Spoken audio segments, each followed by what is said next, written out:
Percentage के type wise question कर रहे थे। टाइप 1, टाइप 2 और टाइप 3 के क्वेश्चन मैंने सॉल्व कर दिए हैं, यहाँ पे है। प्रीवियस वीडियो में मैंने करा भी दिए हैं, इसको देख लीजिएगा। आज जो हम शुरू करने वाले हैं ये हमारा टाइप 4 क्वेश्चन है। देखो, वर्ल्ड प्रॉब्लम का एक पर्टिकुलर पैटर्न होता है और उसी पैटर्न पे सारे क्वेश्चन आते हैं। यहाँ पे जो मैं क्वेश्चन सॉल्व करा रही हूँ, ये समझो टाइप वाइज जो क्वेश्चन पूछे जाते हैं परसेंटेज के, उसको मैंने वर्ड फॉर्मेट में लिखा है और उसके बाद मैंने एक एग्जाम्पल से भी उसको एक्सप्लेन करने की कोशिश की है कि कैसे हम उसमें शॉर्ट मेथड यूज़ करेंगे और कैसे हम डायरेक्ट फॉर्मूला यूज़ करके इसको सॉल्व कर सकते हैं। ठीक है, तो आज का जो हमारा है टॉपिक वो है टाइप 4। टाइप 1, टाइप 2, टाइप 3 करा चुकी हूँ। टाइप 4 देखो, क्वेश्चन का इसका ए पार्ट ऐसे आता है। If the price of a commodity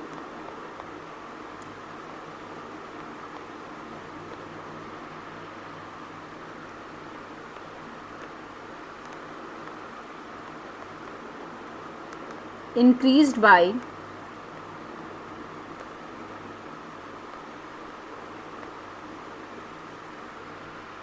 P%, then the reduction in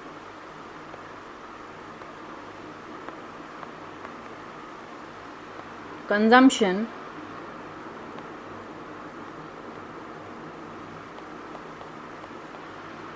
so that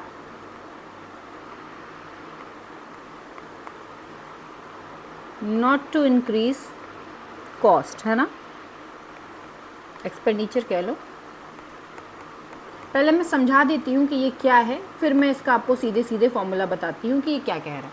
क्या है, ये रहा है कि सपोज़ आपके पास 100 रुपये है, ठीक है, और कोई कमोडिटी है, सपोज़ ये, ठीक है, कमोडिटी ए है, इसका प्राइस भी कितना है, 100 रुपये है, ठीक है। अब आप क्या करते हो, आपके पास 100 रुपये है और आप ये कमोडिटी ए यूज़ कर रहे हो, ठीक है। ऑल ऑफ द सडन होगा क्या, इस कमोडिटी का जो प्राइस है वो इंक्रीज़ हो गया, यानी अब इसका प्राइस मान लो 100 से 110 हो गया, ठीक है। बट तुम्हें जितना यूज़ होना है अब वो कितने में आएगा, 110 में आएगा। क्वेश्चन ये पूछ रहा है कि तुम ऐसा करो ना कि अब जब तुम्हारे पास पैसे कम है तो इसका तुम क्या करोगे, कंजम्पशन कम कर दो।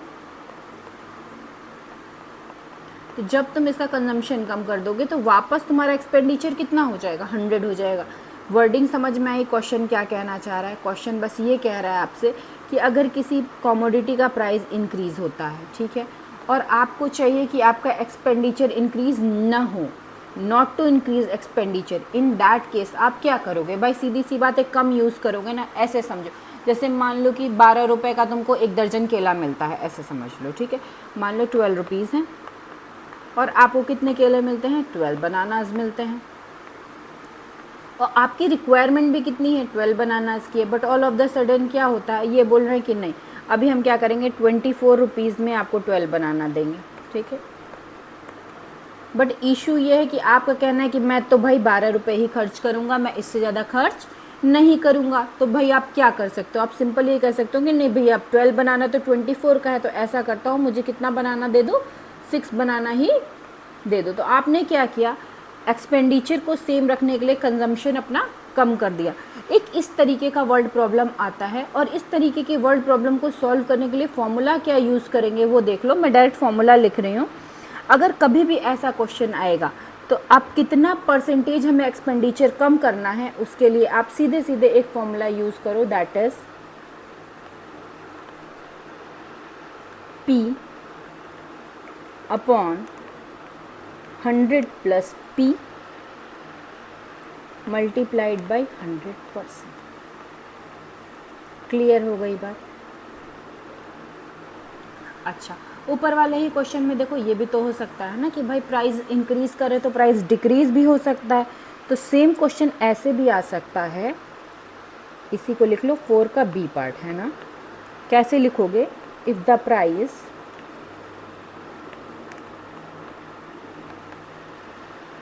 Of a commodity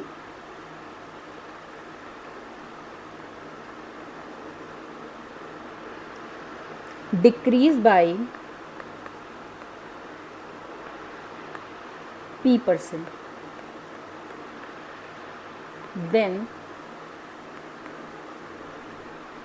the increase in consumption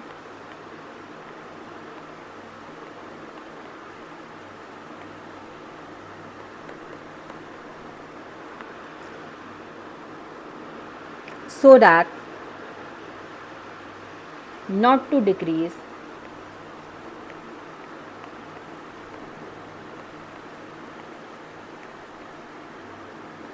expenditure. ठीक है, सेम उसी एग्जाम्पल से ले लो. सपोज अभी बनाना आपको मिल रहे थे 12 में 12, अब इन्होंने कहा नहीं अब हम 6 में 12 देंगे, तो आप क्या करोगे 24 ले लोगे. सिंपल सा है ना. उसी एग्जाम्पल को साथ में ले लो और फॉर्मूला लिख लो इसका. क्या होगा, P upon 100 minus P into 100%. समझ में आया. अब देखो एक एग्जाम्पल से समझो, बहुत ईजिली सॉल्व हो जाएगा. और एग्जाम्पल ऐसे ले लो, दोनों का एक एक एग्जाम्पल करा दे रही हूँ ताकि आपको ईजी रहे. क्वेश्चन नोट डाउन कर रही हूँ. इन दैट केस आपको बोरिंग लगता है क्वेश्चन नोट डाउन करते टाइम, तो आप क्या कर सकते हो, उसको थोड़ा सा फास्ट फॉरवर्ड कर लो. But I have to write the question. The price of sugar increased by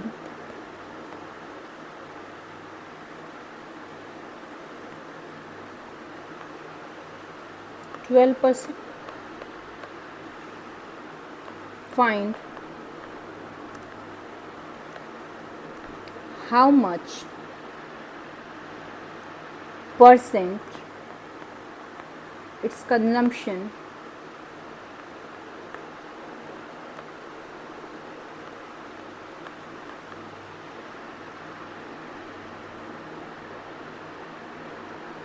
be increased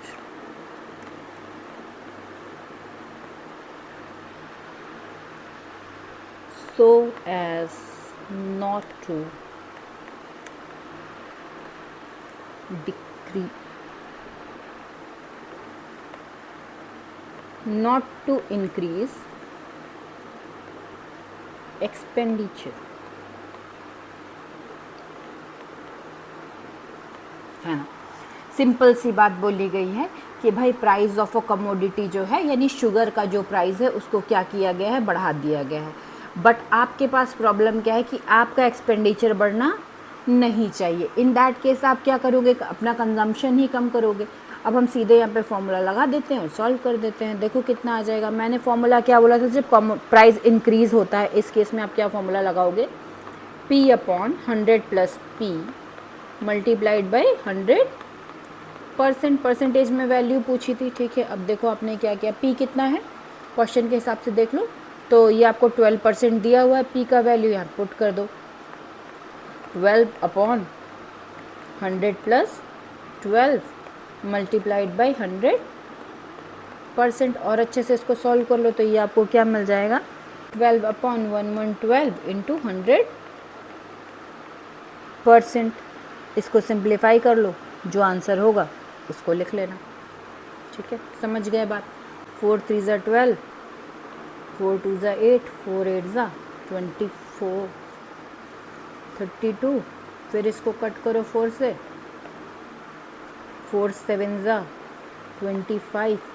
कितना आ गया, ये आ गया 75 अपॉन 7%. होल नंबर में सॉल्व करो, कितना हो जाएगा 10 होल नंबर 5/7%. हर बार ये इमेजिन मत करना कि जो परसेंटेज की वैल्यू आएगी वो 10 20 15 ऐसे सिंपल वैल्यूज़ आएगी. एग्ज़ाम में पेपर को डिफ़िकल्ट करने के लिए अब भाई पैटर्न तो फिक्स है. क्या करेंगे, जो परसेंटेज की वैल्यू है यही थोड़ी अटपटी सी देते हैं जिसको सॉल्व करने में प्रॉब्लम आती है. ठीक है, चलो अगला एग्जाम्पल फटाफट देखते हैं. अभी हमने इंक्रीज़ का देखा था, अब हम डिक्रीज़ का देख रहे हैं. ठीक है, क्या है, सेम क्वेश्चन है. इफ़ द प्राइस ऑफ ए, चलो कर लो, डिक्रीज्ड बाय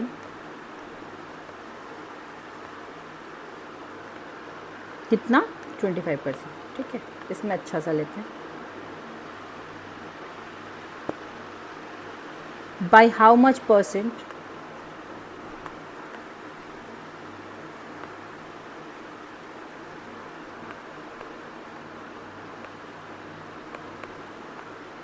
its consumption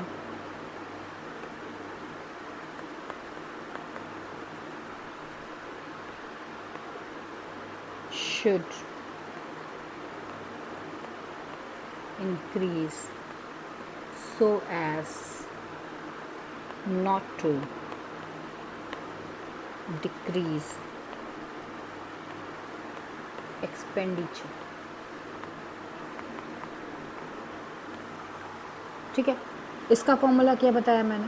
तो इसका फॉर्मूला मैंने वही सिंपल सा बोला आपको। क्या लिखोगे? P लिखोगे, 100 माइनस P लिखोगे, मल्टीप्लाइड बाई 100% कर दोगे, वैल्यू रखो, सॉल्व कर दो। P की वैल्यू इसमें कितनी है? 25 दी हुई है। 100 माइनस 25 इंटू 100%, और अच्छे से सॉल्व कर लो। 25/75 इंटू 100%। 25 की टेबल तो इतनी याद होगी कि 25 1 जा और ये 5 3 जा। ठीक है, तो ये आपका हो गया कितना? 100/3%। और सिंप्लीफाई इसको करोगे, क्या लिखोगे? 33 होल नंबर 1/3%। क्लियर हो गया ये चीज़। बेसिकली देखो, ये जो हमने फॉर्मूला बताया ये कहाँ पे लगेगा? जब भी कोई क्वांटिटी ए होगी और उसका मल्टीप्लाई करना होगा क्वांटिटी बी से, और रिजल्ट जो होगा वो क्या आएगा? कांस्टेंट। ऐसा जो भी केस होगा वहाँ पे आप इसको लगा सकते हैं। अब इसमें समझो, जब भी ये चीज़ कांस्टेंट है तो इसका मतलब सिंपल सी बात है कि अगर क्वांटिटी ए को हम इंक्रीज़ करेंगे तो क्वांटिटी बी को हमें क्या करना पड़ेगा? डिक्रीज़ करना पड़ेगा। ऐसे समझो एग्जाम्पल, जैसे मैंने बोला 15 इंटू 8 कितना होता है? 120 होता है। ठीक, अब मैं बोल रही हूँ कि इस 15 को कम करो, तो तुमने कहा इसको ऐसा करिए 10 लिखिए, बट हमें इसको तो 120 ही रखना है, क्योंकि हमारा कहना क्या है? इसका रिज़ल्ट क्या होना चाहिए? कांस्टेंट होना चाहिए। इन दैट केस आपको क्या करना पड़ेगा? इसको किससे मल्टीप्लाई करने का? 12 से। अब देखो 15 जो है वो कम हो गया, कितना हो गया? 10 हो गया, जबकि 8 जो है वो बढ़ के कितना हो गया? 12 हो गया। तो ये चीज़ अपने दिमाग में रखना, जब भी मेरे पास कोई ऐसा क्वेश्चन आएगा जिसमें मुझे दो क्वांटिटी का मल्टीप्लिकेशन कांस्टेंट दिया होगा, तो ये जो ऊपर दो फॉर्मूले हैं वो मैं यूज़ कर सकती हूँ। देखो कहाँ कहाँ पे होता है। सपोज़ तुमसे एरिया का क्वेश्चन पूछा, जहाँ पे एरिया को क्या रखा है? कांस्टेंट। तो एरिया का फॉर्मूला क्या होता है? Length into breadth. अब इसमें लेंथ को अगर बढ़ाओगे तो ब्रेथ को घटाना पड़ेगा, वाइसा वर्सा भी ट्रू होता है। ठीक है, बाकी ये एक्सपेंडिचर मैंने आपको बताया ही। एक्सपेंडिचर होता क्या है अगर आप बात करो तो? एक्सपेंडिचर का फॉर्मूला लिखिए, कमोडिटी इंटू प्राइस। इसमें भी सेम चीज़ें लग रही हैं। ठीक है, तो इस तरह के क्वेश्चन हमारे टाइप 4 में पूछे जाते हैं परसेंटेज में। नेक्स्ट वीडियो में हम टाइप 5 देखेंगे। अगर वीडियो अच्छा लग रहा है तो चैनल को लाइक और सब्सक्राइब कर दीजिएगा, ताकि आपको ये पूरी सीरीज़ मिल जाए। इसमें क्लास 6, 7, 8 जो छोटे बच्चों के लिए मैथ्स है, जिनकी मैथ्स वीक है, उसको बेसिक से मैंने यहाँ पे पढ़ाया है। ठीक है, thank you for watching, see you in the next video.